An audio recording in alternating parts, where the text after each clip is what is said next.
Hey, welcome to another episode of Atkins in the Kitchen. My name is Kent Altena, and this week we're going to be doing another snack recipe idea.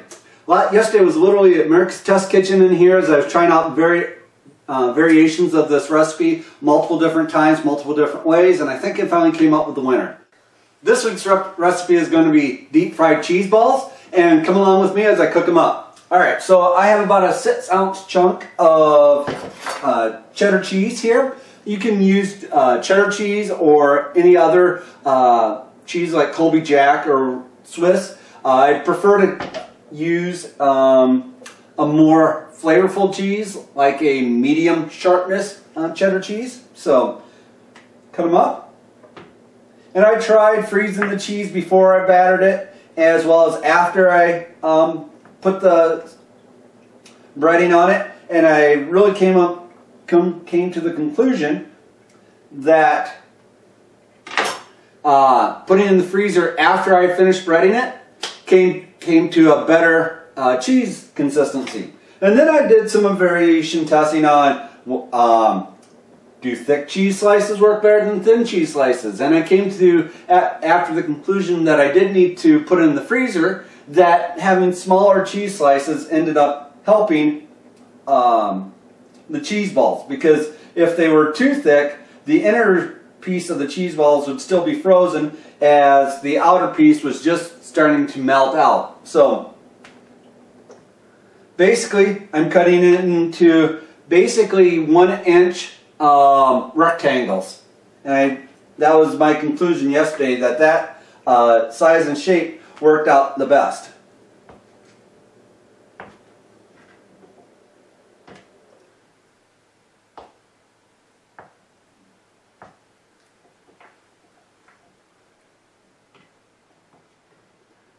And if you're pressed for time, they do sell cheese cubes already, but I think that your selection of blocks of cheese is a lot more than you can ever get via the cheese cubes that you can find in the store.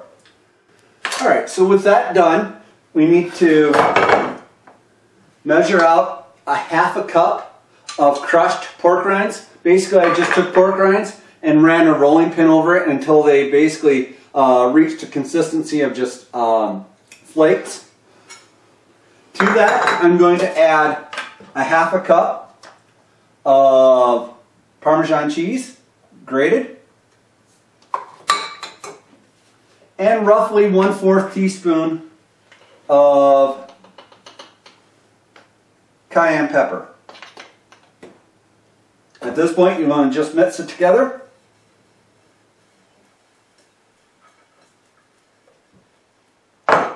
And then piece out the cheese to be put into it. Alright, so now that you have a bunch of the cheese already in the product, basically give it a shake, get the coating on top. Doesn't have to be perfect yet.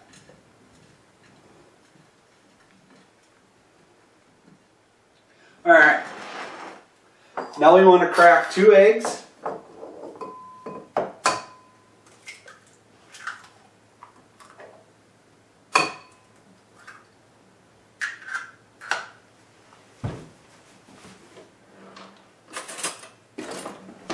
And beat them.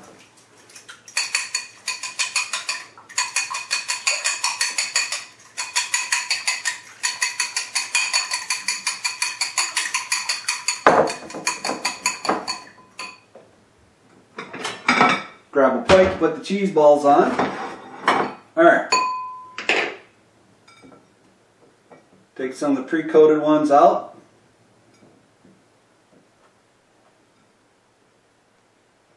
And basically you just dunk them in the egg wash or the egg bath and put them back in the breading mixture.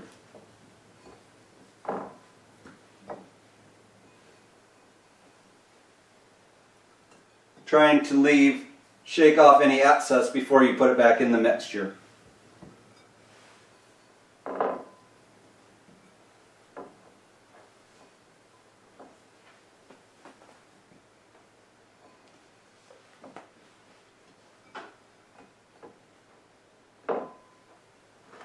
Give it a shake.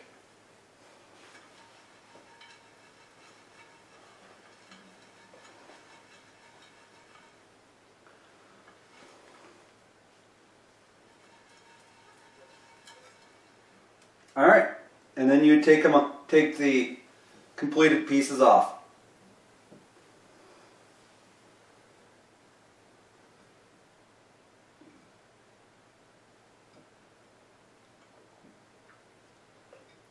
If you need to, if it hasn't quite coated enough, you could run it through the egg bath and do this one more time. I think mine are looking pretty good at the moment.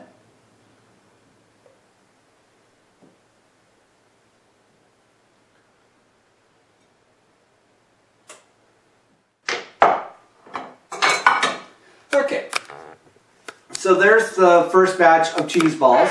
What we want to do is put them in the freezer now for about a half an hour so that they freeze up really hard so that the breading will stick to it when we put them in the fryer. We'll catch back up and I'll start preheating my fryer at 375 degrees and you'll see me then.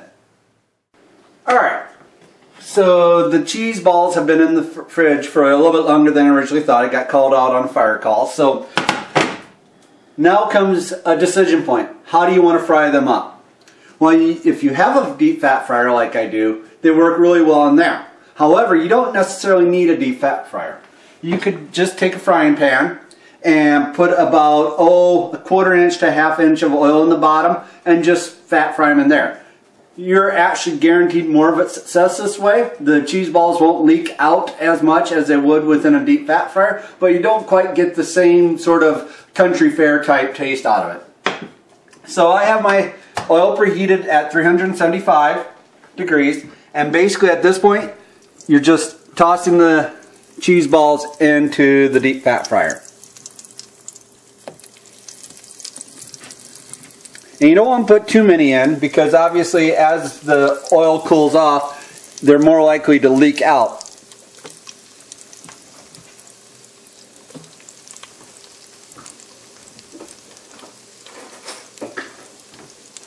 So while they cook in here, just basically rotate them around. And it'll probably be about 2 to 3 minutes inside the deep fat fryer, at which point we keep rotating and then I'll dump them out on a paper towel lined plate. So I'll show you the finished product. I want to thank you guys for watching and have a great day. Bye.